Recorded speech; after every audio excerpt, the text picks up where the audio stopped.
The day was beautiful. It was warm even in the early morning.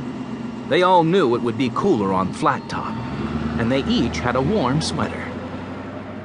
When they reached the mountain range, Violet said, "Oh, isn't this lovely?" "That's old Flat Top," said Benny, pointing. It was the lowest mountain in the range. Other peaks went much higher into the sky. Some looked blue in the distance. Others looked violet. Others looked green.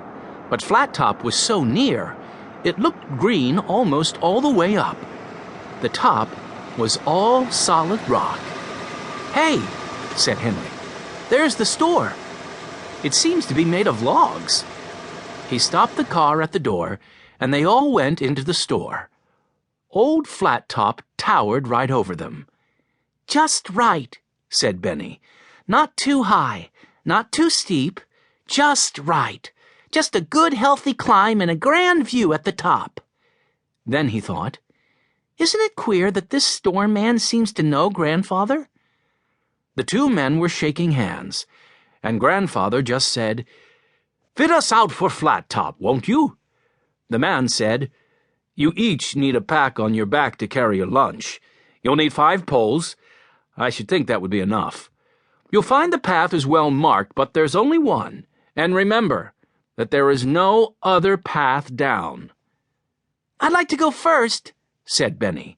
"I'm sorry to disagree with you, Benny," said Mr. Alden. "I should like to go first." "Oh," said Benny, "of course you should go first. That's okay."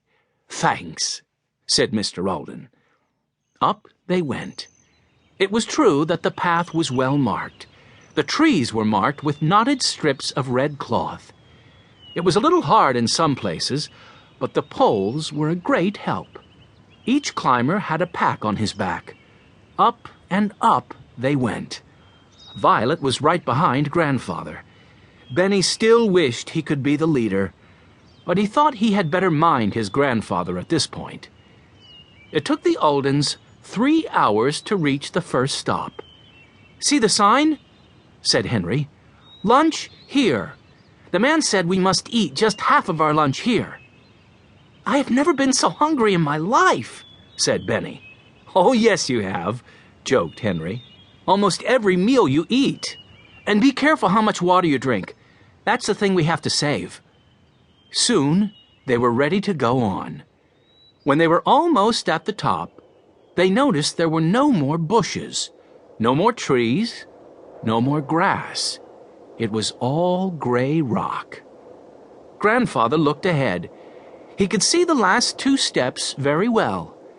He noticed that the last step was a big one, and he was glad he had gone first. With his pole, he reached the very top where it was flat. He turned around and gave a hand to Violet. Then he helped Jessie up and reached way down to help Benny.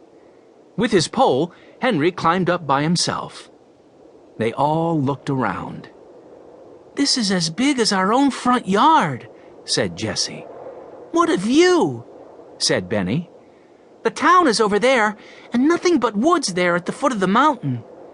Henry said, "Here's the woodpile for campfires and a fireplace. This is where we can cook the rest of our lunch."